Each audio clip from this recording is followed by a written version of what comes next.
Peace be upon those who follow guidance. All praise is due to Allah, the Lord of all worlds. Biblical prophecies on the advent of Muhammad, the Prophet of Islam. The biblical prophecies on the advent of the Prophet Muhammad, peace and blessings be upon him, are evidence of the truth of Islam for people who believe in the Bible. In Deuteronomy 18, Moses stated that God told him, "I will raise up for them a prophet like you from among their brothers, I will put my words in his mouth, and he will tell them everything I command him. If anyone does not listen to my words that the prophet speaks in my name, I myself will call him to account."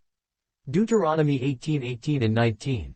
From these verses, we conclude that the prophet in this prophecy must have the following three characteristics. 1. That he will be like Moses. 2. That he will come from the brothers of the Israelites, i.e., the Ishmaelites. 3. That God will put his words into the mouth of this prophet and that he will declare what God commands him. Let us examine these three characteristics in more depth. 1. A prophet like Moses. There were hardly any two prophets who were so much alike as Moses and Muhammad, peace and blessings be upon him.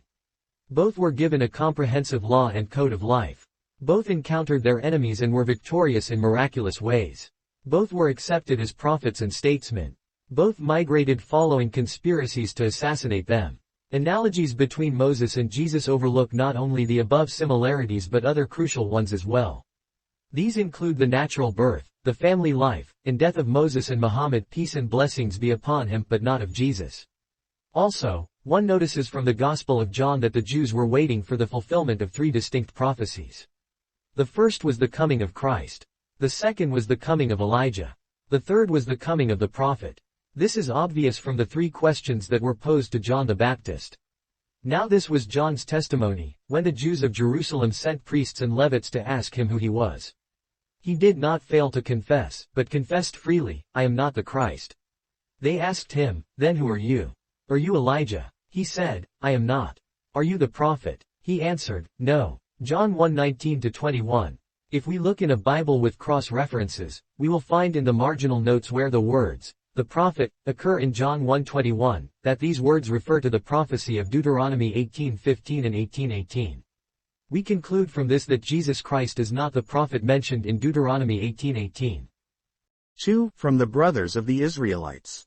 Abraham had two sons, Ishmael and Isaac, Genesis 21. Ishmael became the grandfather of the Arab nation, and Isaac became the grandfather of the Jewish nation. The prophet spoken of was not to come from among the Jews themselves, but from among their brothers, i.e., the Ishmaelites. Muhammad, peace and blessings be upon him, a descendant of Ishmael, is indeed this prophet.